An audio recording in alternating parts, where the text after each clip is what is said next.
நீதியினால் ஸ்திரப்பட்டிருப்பாய். Foundation போடப்பட்டிருப்பாய். நீதியினால் அஸ்திவாரம் போடப்பட்டிருப்பாய். அப்பொழுது நீ பயமில்லாத இருப்பாய்.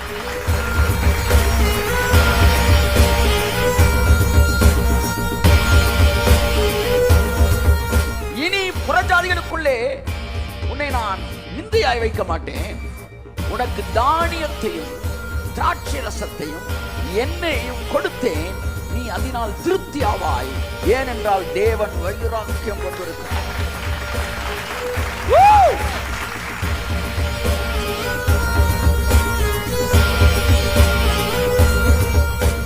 வாசிப்போம் இந்த வாரத்தின் செய்திக்கான வசனம். அப்போஸ்தலர் 7:35 இன்றைய தியானத்திற்கான, இன்றைய தீர்க்க தரிசன சத்தத்திற்கான வசனம். ஆமென் சொல்லுவோம்.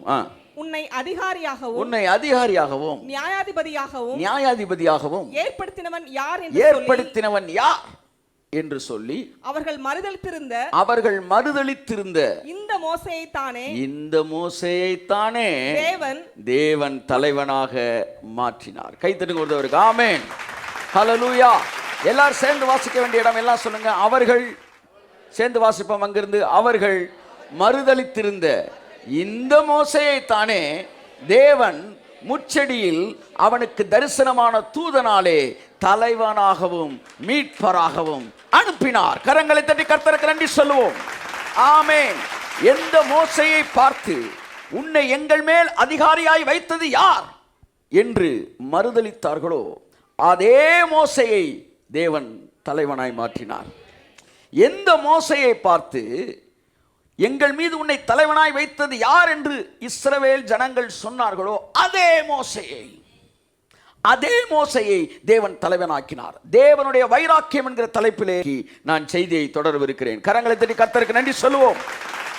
இன்று உங்கள் பலவீனங்களுக்கு எதிராக தேவனுடைய வைராக்கியம் என்று பேச விரும்புகிறேன். கரங்களை தட்டி கர்த்தருக்கு நன்றி சொல்லுவோம். நீங்கள் பலவீனராயிருந்தாலும் உங்கள் பலவீனங்களுக்கு எதிராக தேவன் வைராக்கியம் கொள்றாராம். பார்த்துருவோண்டா உன் பலவீனமா நானான்னு. கையை தட்டு. தேவனுடைய வைராக்கியம் நம்முடைய பலவீனங்களுக்கு எதிராக இருக்கிறது. அவருடைய வைராக்கியம் என்பதை குறித்து முதல் வாரத்தில் நான் பேசினேன் பாருங்க. வைராக்கியம்னா வச்சு செய்கிறது. ரெண்டாவது வாரத்தில் பார்த்தோம். வைராக்கியம் என்றால் முதல் வாரத்தில் பார்த்தோம் குறி தவறாதது. எதை நினைக்கிறாரோ அதை செய்து முடிப்பது. அதுதான் வைராக்கியம். அவருடைய வைராக்கியம் பல காரியங்களில் இருக்கிறது. வைராக்கியம் என்ற உடனே எதிர்மறையானதை மட்டுமே இந்த உலகம் சிந்தித்துக் கொண்டிருக்கிறது. இல்லை என் அன்பானவர்களே, வைராக்கியம் என்பது 90%, 98% அவர் நேர்மறையானதுக்கு தான் பேசுகிறார். ஒரு 2% எதிர்மறையானது பழைய ஏற்பாட்டில் காணப்படுகிறது. அது எதுக்குன்னா, அதை நான் கரெக்டாக செஞ்சிட்டேனா அப்படின்னு கேட்குறாரு. ஆமாங்க, நீங்கள் போட்டு தள்ளுவேன்னு சொன்னீங்க, சொன்ன மாதிரி போட்டு தள்ளிட்டீங்க, அதை கட்டாயம் செஞ்சுருவாரா அப்படின்னு மனசில் பதிய விட்டுட்டு சொன்னார். நான் உன்னை இடிக்கிறதுக்கு எவ்வளோ வைராக்கியமாக இருந்தனோ அப்படித்தான் உன்னை கட்டுறதுக்கு நான் வைராக்கியமாக இருப்பேன். உன்னை ஊண்டுவதற்கு நான் வைராக்கியமாக இருப்பேன். நான் எவ்வளவு கவனமாய் நான் இருந்தேனோ அவ்வளவு கவனமாய். நேற்று வைராக்கியம் எல்லாம் வாசிக்கும் போது ஒரே ஒரு வசனம் மட்டும் எனக்கு இடிச்சிச்சு, எதிர்மறையாக வந்துச்சு. என்னன்னா, நான் உங்களை சிதறடிக்க பண்ணுவேன், நான் உங்களை பூமி எங்கும் சிதறடிக்க பண்ணுவேன், நிர்மூலமாக்குவேன், அப்படி இப்படின்னு வந்துச்சு அந்த வசனம். ஸோ தேவனுடைய வைராக்கியம் அதை படித்தோன்னு அப்படியே ஆஃப் ஆகி நின்றுடுறேன். கர்த்தர் சொன்னார், சொன்னதான் நடந்துச்சாப்பான்னாரு. ஆமாம் நடந்துருச்சுல, அது நடந்துச்சுல, அப்போ இதுவும் நடக்கும்னாரு. ஓ பிரைஸ் காட், ஹல்லேலூயா. அது அவரே சொல்றாரு. நான் இடிப்பேன், நான் பிடுங்குவேன் என்று சொன்னபோது இடிக்கவும் பிடுங்கவும் எவ்வளவு நான் கவனமாய் இருந்தேனோ அவ்வளவு கவனமாய் உங்களை கட்டவும் நிறுத்தவும் நான் இருப்பேன். அதாவது என்னன்னா, நைட் அண்ட் டே ப்ராஜெக்ட் முடிகிற வரை தூங்க மாட்டாராம் அவர். உங்களை உயர்த்துன்னு நினைச்சிட்டாருன்னா உயர்த்திடுவார். எதுக்கு எதிராலாம் அவர் வைராக்கியம் பாராட்டுறாரு தெரியுமா? கேட்டால் நீங்கள் ஆச்சரியப்பட்டுருவீங்க. வாசிப்போம். பல விஷயங்கள் உங்களுக்கு நான் வாசிக்க விரும்புகிறேன். யோவேல் 2:18 வாசிப்போம். 2:18. அப்பொழுது கர்த்தர் தமது தேசத்துக்காக வைராக்கியம் கொண்டு, தம்முடைய தேசத்துக்காக வைராக்கியம் கொண்டு. தேசம் யாரு சொல்லுங்க, சொல்லுங்க தயவு செய்து யாராவது சொல்லுங்களேன். தேசம் யாரு? தேசமே பயப்படாதே, மகிழ்ந்து கழிவுறு. இந்த வசனம் இங்கே தான் வருது. சேனைகளின் கர்த்தர் பெரிய காரியங்களை செய்வார். தேசம் என்றால் யார்? இடவாகு பெயர் தேசத்தில் உள்ள மக்களை குறிக்கிறது. பழைய ஏற்பாட்டிலே ஜியாகிரபிக்கல் தேசம், புதிய ஏற்பாட்டில் ஸ்பிரிச்சுவல். கையை தட்டுங்க. ஆமென். பழைய ஏற்பாட்டில் வேற மேப்பு, புதிய ஏற்பாட்டில் வேற மேப்பு. அந்த மேப்பு வந்து ஜியாகிரபிக்கல் தேசம். இப்போ வந்து ஸ்பிரிச்சுவலா கடவுள் இருக்கிற தேசத்தில் நாம் இருக்கிறோம். ஆமென் சொல்லுங்க. உங்களை பார்த்து தான் வேதம் சொல்லுகிறது, தேசத்திற்காக தேவன் வைராக்கியம் கொண்டிருக்கிறார். அப்படின்னு என்ன அர்த்தம்? நமக்காக வைராக்கியம் கொண்டிருக்கிறார். வாசிங்க அடுத்து. தமது ஜனத்தை கடாட்சிப்பார். தமது ஜனத்தை கடாட்சிப்பார். கர்த்தர் மறுமொழி கொடுத்து தமது ஜனத்தை நோக்கி, இதோ நான் உங்களை இனி புறஜாதிகளுக்குள்ளே நிந்தையாக வைக்காமல் உங்களுக்கு தானியத்தையும் ப்ராஸ்பரிட்டி, தானியத்தையும் திராட்சை ரசத்தையும் எண்ணெயையும் கொடுத்தேன். நீங்கள் அதனாலே திருப்தி ஆவீர்கள். அடுத்த வசனம், வடதிசை சேனையை உங்களுக்கு தூரமாக விலக்கி அதன் முன்தண்டு கீழ்கடலுக்கும் அதன் பின்தண்டு மேற்கடலுக்கும் நேராக அதை வறட்சியும் பாலுமான தேசத்துக்கு துரத்தி விடுவேன். உனக்கு எதிராக, உன்னுடைய ஆசீர்வாதத்துக்கு எதிராக வருகிற எல்லாவற்றையும் நான் துரத்தி விடுவேன். அங்கே அதன் நாற்றம் எழும்பி அதன் துர்க்கந்தம் வீசும். இதெல்லாம் உனக்கு எதிர்மறையான காரியங்களை நான் எவ்விதமாய் துரத்துவேன் என்று சொல்லப்படுகிறது. அடுத்த வசனம், அது பெரிய காரியங்களை செய்தது. அடுத்த வசனம், தேசமே பயப்படாதே மகிழ்ந்து கலிகூறு. கர்த்தர் பெரிய காரியங்களை செய்தார். கையை தட்டுங்க. ஆமென். உனக்கு திராட்சை ரசத்தை எண்ணெயை நான் கொடுத்தேன். அடுத்த வசனம், வெளியின் மிருகங்களே பயப்படாதேயுங்கள். வனாந்தரத்திலே மேய்ச்சல்கள் உண்டாகும், விருட்சங்கள் காய்களை காய்க்கும். இங்க பாருங்க, இது எல்லாத்தையும் எது செய்தான்? 22 வாசிங்க. 18. அப்பொழுது கர்த்தர் தமது தேசத்துக்காக வைராக்கியம் கொண்டு தமது ஜனத்தை, அடுத்த வசனம் சொல்லுது. அடுத்த வசனம் வாசிங்க.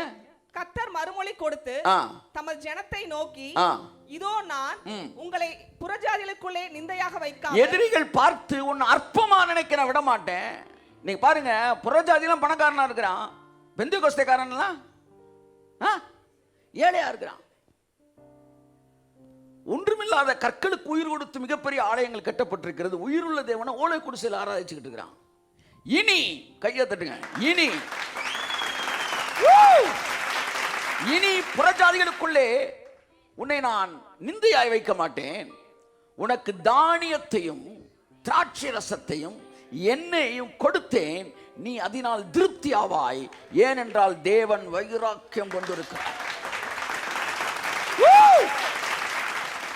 It is a zeal for prosperity. என்ன பணக்காரனாக்கணும், என்ன ராஜாவாக்கணும், என்ன செல்வந்தனாக்கணும், தானியமும் திராட்சரசம் என்னையும் ஓடணும் என் வீட்டில், என் ஊழியத்தில் என்று தேவன் வைராக்கியம் கொண்டாராம். கையத்தட்டு. ஆமென்.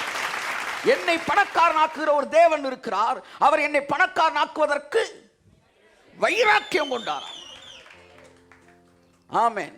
10 ரூபாய் வச்சுட்டு நீ இந்த ஆட்டம் ஆடிக்கிட்டு இருந்த. அல்லேலூயா சொல்லுங்க. பணம் என்னடா பணம்,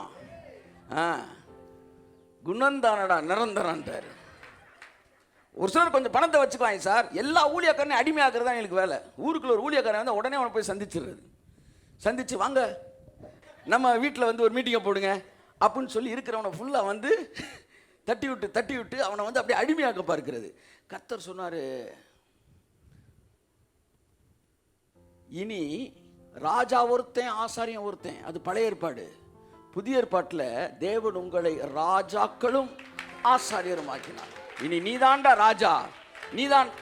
கையத்தட்டு. ஆமென். எலியாவும் நானே, தாவீதும் நானே. அப்படி வாங்க. தாவீது யாரு? ராஜா, அவன் ஆசாரியன். பழைய ஏற்பாட்டில் ஆசாரியன் வேற, ராஜா வேற. ஆமா, கண்ணன் குசேலன் மாதிரி. அது வந்து கற்பனை கதை. அப்ப இங்க வந்து ரெண்டையும் மெர்ஜ் பண்ணிட்டாரு. இனிமே நீயே ராஜா, நீ ஆசாரியன். அல்லேலூயா சொல்லுங்க. சோ என் அன்புக்குரியவர்களே, தேவனுக்கு ஒரு வைராக்கியம் வந்துருச்சான். இனி புறஜாதிகளுக்கு முன்னாடி நான் நிந்தியா வைக்க மாட்டேன். எனக்கு ஒரு வைராக்கியம் வந்துருச்சு. என்ன வைராக்கியம்? நான் ஒன்னும் பணக்காரனாக்கணுன்ற வைராக்கியம். அதான் சொன்னேன் பார்த்தீங்களா? ஏன் தெரில, 2 வார்த்தை கடவுள் என்கிட்ட பேசினாரு. வந்து ஜனவரி 1ஆம் தேதிக்கு நுழையிறதுக்கு முன்னாடியே டிசம்பர் 31ஆம் தேதி காலையில பேசுறாரு. வெள்ளியையும் பொன்னையும் பெருக பண்ணுவேன்னார். நான் வாக்குத்தத்தம் பேச போகிற நேரத்தை இதை பேசிட்டு இருக்கேன். அடுத்து சொன்னார், நான் வைராக்கியம் கொண்டிருக்கிறேன்னாரு. ரெண்டு வேற வேற இடத்துல இருக்குன்னு தெரியும், எனக்கு தெரியாது இது ரெண்டும் இங்கே ஒரே இடத்துல இருக்குன்ட்டு. நேற்று இந்த வசனத்தை பார்த்தப்ப நான் உண்மைக்கே ஆச்சரியப்பட்டுட்டேன்.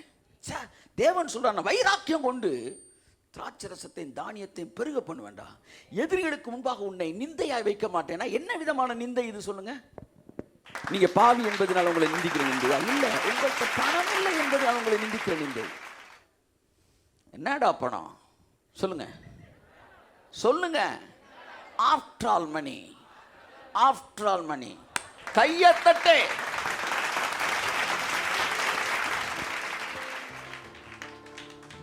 தேவன் வரத்தை கொடுத்தாருன்னு வச்சுக்காங்களேன், வரத்தை வைத்து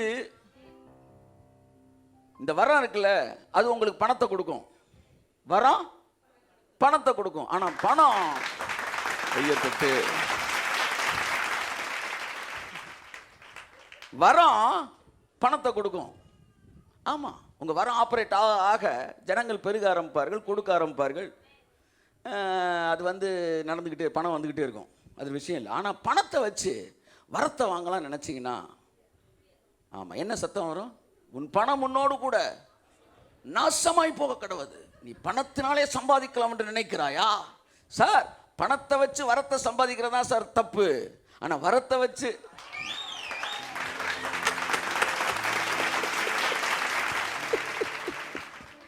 வரத்தை வைத்து பணம் வருகிறது. நான் நீ காசு கொடுத்தா தான் நான் ஜெபிப்பேன் அப்படின்ற தப்பு. அப்படி சம்பாதிக்கிறது தப்புன்றேன் நான். ஆனால் ஜெபிச்சிட்டோம், சுகமாயிருச்சு, அவர் கொடுக்குறாரு, அது தப்பு கிடையாது. ஆமேன் சொல்லுங்க. ஆமேன், ஆமேன். அப்ப நல்லா கவனிங்க, தேவனுடைய ஆசீர்வாதம் உங்களுக்கு ஐஸ்வர்யத்தை தரும். அதனுடைய அவர் வேதனையை கூட்டார். உங்களுக்கு கொடுக்கிற காஃபி, உங்களுக்கு கொடுக்கிற tea filter tea, filter coffee. உங்களுக்கு ஃபில்டர் பண்ணிட்டு, டீ தூளை ஃபில்டர் பண்ணிட்டு உங்களுக்கு காஃபி தருவாராம். நீ அப்படியே சாப்பிடலாம். அவனுக்கு கொடுக்கறது காஃபி தூளும் டீ தூளை கலக்கியே கொடுக்குறாரு. அவன் குடிக்கணும், அடுத்து குடிக்கணும். இதுதான் வேதனை உள்ள ஆசீர்வாதம். எங்களுக்கு வேதனை அப்படியே ஃபில்டர் பண்ணிட்டாரு. இந்தாப்பா ஃபில்டர் பண்ணிட்டேன், குடி. அப்படியே குடிச்சுக்கிட்டாரு. வேதனை இல்லாத ஆசீர்வாதம். 100 ரூபா கொடுத்தாலும் எங்க அப்பா கொடுத்தாருன்னு வேதனை இல்லாத ஆசீர்வாதம் யாது. ஹல்லேலூயா, ஆமென். அப்படியே வாட்டர் பாட்டில் தூங்கிட்டே இயேசு நாம. என்னங்க தூங்க சொல்றீங்க? ஆமா, நைட்டு தூங்கணும்ல. நைட்டு தூங்குறதான் பேசிக்கிட்டு இருக்கிறேன். என் அன்புக்குரியவரை, இனி நீங்கள் நிந்தையா இருக்க மாட்டீர்களாம். கர்த்தர் உங்களுக்கு பெருக பண்ணுவாராம். தானியத்தின் திராட்சரசத்தை ஓட பண்ணுவாராம். எது சார் செய்யும்? உங்க ஜெபம் இல்ல சார், அவர் வைராக்கியம். அவர் வைராக்கியம். அதுக்கப்புறம் தான் சொல்ற, தேசமே பயப்படாதே. ஃபேமஸான வசனம்லாம் அதுக்கு அங்கதாங்க ஒளிஞ்சிருக்கு. ஃபேமஸான வசனத்துக்கு பக்கத்துல தான் வைராக்கியம் ஒளிஞ்சிருக்கு. மன்னிக்கும், நம்ம இந்த ஃபேமஸான வசனத்தை பார்த்து வைராக்கியத்தை மறந்துடும். தேசமே பயப்படாதே, மகிழ்ந்து கழிகூறு, தேவன் பெரிய காரியங்களை செய்வார். எதை வச்சு ஆண்டவரே செய்ய போறீங்க? டே, என் வைராக்கியம் செய்வார். நமக்கு ஒரு பாலகன் பிறந்தார், நமக்கு ஒரு குமாரன் கொடுக்கப்பட்டார், கர்த்தத்துவம் ஒரு தோளின் மேல் இருக்கும். அவர் நாம் அதிசயமான ஆலோசனை கர்த்தர், வல்லமையுள்ள நித்திய சமாதான பிரபு. இதற்காக ஆண்டவரை நீங்க அனுப்புறீங்க, தாவீதின் கூடாரத்தை எடுத்துக்கட்ட. ஏன் ஆண்டவரே? என் வைராக்கியம்டா. பெத்லகேம்ல பிள்ளையா பிறந்திருக்கடா. கையை தட்டுங்க. ஆமென். இவனுக்கு வைராக்கியம் தெரிஞ்சதெல்லாம் என்னன்னா, சவுக்கு எடுத்து அடிக்கிறது தான். வாழ்க்கை ஃபுல்லாக பைபிளை படிக்கணும்ல, சொல்லி கொடுத்து எங்கள் மூத்தோர்கள் எல்லாம் இதைத்தானே எங்களுக்கு சொல்லி கொடுத்தார்கள். எதை சொல்லி கொடுத்தேன்? அவனுக்கு இந்த ஒரே வைராக்கியம், பக்தி வைராக்கியம் எடுத்து சவுக்கு எடுத்து அடித்தார். ஆமாம், இன்றைக்கே அடிப்பார். இந்த ஆலயத்துக்கு விரோதமாக எவன் எதை செஞ்சாலும், இந்த ஆலயத்துக்கு விரோதமாக பில்லி சுனியம் வச்சா, இந்த ஆலயத்துக்கு விரோதம் செய்வனம் வச்சா, இந்த ஆலயத்துக்கு விரோதமாக ஜெபம் பண்ணா, அதிகாலை 4 மணிக்கு எந்திரிச்சா, 50 பேருக்கு சவுக்கு எடுத்து அடிப்பார். ஓடு ஓடு. தேவனுடைய ஆலயத்தை குறித்த பக்தி வைராக்கியம் வெளியே அடிச்சு தருத்திடுவாருங்க. இப்படி ஒரு டிஃபென்ஸ் இருக்கும்போது நீங்கள் எதுக்கு பயப்படணும்? அல்லேலூயா சொல்லுங்க. ஆமென், ஆமென். அல்லேலூயா. என்ன சொல்லி கொடுத்துட்டாங்க தெரியுமா நமக்கு? எதிரிக்கு எழுதுனதெல்லாம் உனக்குன்னு வாசிக்க சொல்லி, உனக்கு எழுதுனதெல்லாம் வேற ஆளுக்குன்னு சொல்லி கொடுத்துட்டாங்க. அதான் அந்த 2 அட்ரஸை சரியாக கவனிக்கலை. ஆனால் இப்போ புரியுது, கண்ணு திறந்துருச்சு. ஆமென். இது எனக்கு, இது எனக்கு இல்லை. உங்களுக்கு எதிராக எது வந்தாலும் கர்த்தர் சவுக்கெடுப்பாருங்க. உங்கள் சரீரத்திற்கு எதிராக, ஆமாம், ஒரு கேஸ்ட்ரிக் ட்ரபிள் வந்தால் கூட சவுக்கு கையை தட்டுங்க. ஆமென், அல்லேலூயா, ஆமென். ஞானிகளை அவர்கள் தந்திரத்தில் பிடிப்பார். அடுத்து வைராக்கியம் வேற எதில் வருது வாசிப்போம். எசேக்கியேல் 39:26. வைராக்கியம் எப்படியெல்லாம் தேவன் வைராக்கியம் பாராட்டுறார் வாசிப்போமா? அவர்கள் தங்கள் அவமானத்தையும் பயப்படுத்துவார் இல்லாமல் தாங்கள் சுகமாய் தங்கள் தேசத்தில் குடியிருக்கும் போது எனக்கு விரோதமாய் தாங்கள் செய்த எல்லா துரோகத்தையும் சுமந்து தீர்ந்த பின்பு நான் யாக்கோபின் சிறையிருப்பை திருப்பி, நல்லா கவனிங்க, யாக்கோபின் சிறையிருப்பை திருப்பி இஸ்ரவேல் வம்சம் அனைத்துக்கும் இறங்கி, நல்லா கவனிங்க, இறங்கி என் பரிசுத்த நாமத்துக்காக வைராக்கியமாயிருப்பேன். ஹல்லேலூயா. இதை நான் பேசுறேன். இஸ்ரவேல் வம்சம் எல்லாத்துக்கும் அவர் இறங்கி, அந்த இரக்கத்தில் நான் இறக்கன்னா பண்ணுவேன் அப்படின்னு வைராக்கியமா இருப்பாராம். அந்த நாமத்துக்காக வைராக்கியமா இருப்பாராம். இன்னொருத்தர் சொன்னார், சார் இது எப்போ சார், எப்போ? முந்தின வசனத்தை பாருங்க. எனக்கு விரோதமாய் அவர்கள் செய்த எல்லா துரோகத்தையும் அவர்கள் சுமந்து தீர்த்த பின், அவன் செஞ்ச துரோகத்துக்கு அவன் என்ன செய்யணும்? சுமந்து தீர்க்கணும். தீர்த்தாத்தான் நான் என்ன செய்வேன்? இறங்குவேன். தெளிவாக சொல்கிறார். நீங்கள் என்ன இறங்குவார் வைராக்கியம் பண்ணுறீங்க? சுமந்து தீர்க்கணும் சார். யோவான் 1:29 வாசிப்போம். அது சுமந்து எப்படி தீர்க்கப்படுகிறது வாசிப்போம். 1:29 வேகமாக வாசிப்போம். மறுநாளிலே யோவான் இயேசுவை தன்னிடத்தில் வரக்கண்டு இதோ உலகத்தின் பாவத்தை சுமந்து தீர்க்கிற தேவ ஆட்டுக்குட்டி. சுமந்து நேரலாம் தட்டி இருக்க வேணாமா? எசேக்கியேல் சொன்னா கர்த்தர் உன் மேல வைராக்கியமா இறங்குவாரு, ஆனா ஒண்ணு நீ சுமந்து தீர்க்கணும்னார். இயேசு சொன்னார், நான் சுமந்து தீர்க்கிறேன். சுமந்து தீர்த்த பின்பு நான் வைராக்கியமாய் அவனுக்கு இறங்குவேன். அவன் மேல அன்பில வைராக்கியமா இருப்பேன். ஆனா ஒண்ணு, அவன் பாவத்துக்கு அவன் எல்லாவற்றையும் சுமந்து தீர்க்க வேண்டும். யோவான் சொன்னான், இதோ உலகத்தின் பாவத்தை சுமந்து தீர்க்கிற தேவாட்டுக்குட்டி வந்தது. அந்த தேவாட்டுக்குட்டி சுமந்து தீர்த்ததினாலே அவர் எங்கள் மீது அன்பிலே வைராக்கியமாய் இருக்கிறார். ஆமென். அதனால இனிமே நீ ஒண்ணுமே பேச முடியாது. ஏன்னா எல்லாம் தீர்த்துருச்சு, எல்லாம் சுமந்து, எல்லாம் சொல்லுங்க, தீர்த்தாச்சு. ஆமென் சொல்லுங்க. சார் நீங்க கடையில் அக்கௌண்ட் வச்சிருக்கீங்க, அந்த அக்கௌண்ட் எல்லாம் செலுத்தி தீர்த்துட்டீங்க. இனிமே உங்களுக்கு எனக்கு கடன் இல்லைன்னு சொல்லி என்ன செஞ்சுட்டாங்க? நோட்டை அடித்து கிராஸ் பண்ணி முடிச்சுட்டாங்க, ஸ்ட்ரைக் அவுட் பண்ணிட்டாங்க. ஒரு வாரம் கழிச்சு, சார் இந்த 2 வாரத்துக்கு முன்னாடி நீங்கள் இந்த ஒரு கடலைப்பருப்பு பொட்டணம் வாங்கினது அப்படின்னு என்ன சொல்லுவீங்க? தம்பி எல்லாம் முடிச்சாச்சு. முடிச்சதை திரும்ப என்ன செய்யாத? உங்கள் பாவ கணக்கு நீ என்னைக்கு நான் நீதிமான் நீ உணர்றியோ அன்னைக்கு தான் நீ தைரியமாக இருப்ப. அதனால தான் வசனம் சொல்லுது, நீதியினால் ஸ்திரப்பட்டிருப்பாய், கொடுமைக்கு தூரமாவாய், பயமில்லாதிருப்பாய். பயம் எப்போ வராது தெரியுமா? நீங்கள் நீதிமான் என்கிற உண்மையை என்னைக்கு நீதியில ஸ்திரப்பட்டிருக்கணுமா. சும்மா நீதிமான் கிடையாது. பாருங்க, உங்களை கொண்டு போய் வியாதிக்கு முன்னாடி நிப்பாட்டினாலும் சூழ்நிலை பார்த்து, ஆண்டவரே என்ன பாவம் செஞ்சேனோ டக்குன்னு ரிவர்ஸ் ஓடிடக்கூடாது. நீதியினால் ஸ்திரப்பட்டிருப்பாய், ஃபவுண்டேஷன் போடப்பட்டிருப்பாய், நீதியினால் அஸ்திவாரம் போடப்பட்டிருப்பாய், அப்பொழுது நீ பயமில்லாதிருப்பாய்.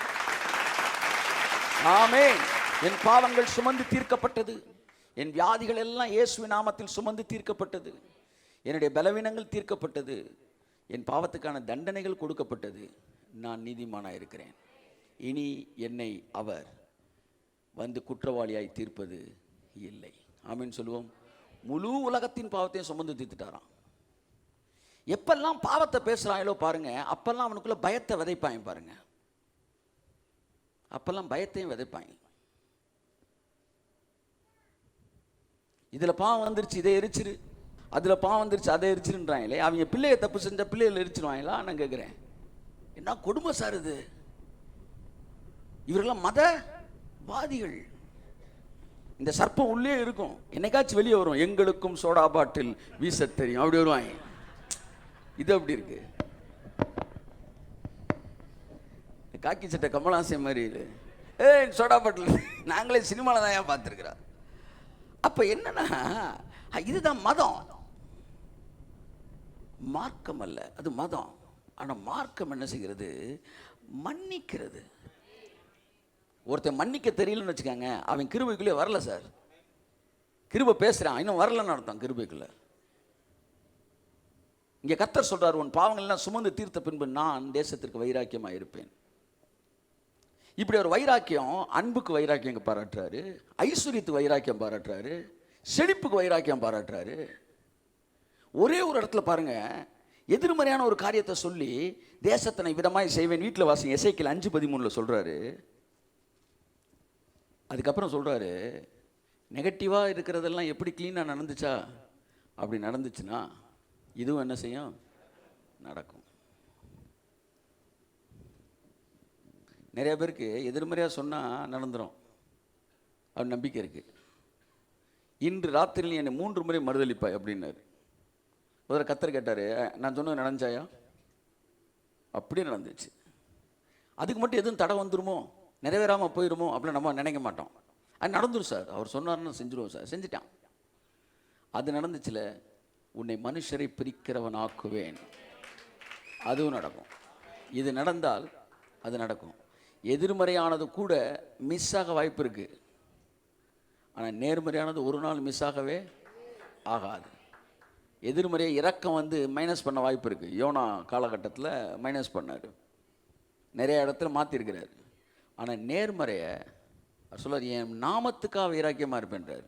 உனக்காண்டி இல்லை, உன் அக்கிரமத்தெல்லாம் சுமந்தாரே ஒருத்தர், அவருக்காண்டி உன் மேலே அன்பாக இருப்பேன்டா. நான் சொல்கிறது புரியுதா உங்களுக்கு? நான் சொல்கிறது புரியுதா? அவருக்காக. இப்போ உங்களை மீறி அடிச்சிட்டாருன்னு வச்சுக்கோங்களேன், இவர் யாருக்கு பதில் சொல்லணும்? அவருக்கு பதில் சொல்லணும். அப்போ அவர் சொல்லுவார், நான் எல்லாத்தையும் செஞ்சு முடித்தோம் பார்த்தீங்களா, அதில் ஒரு பலன் இல்லாமல் போச்சு என்று அவருக்கு பதில் சொல்ல வேண்டியதாயிருன்றனால தைரியமான இல்லை.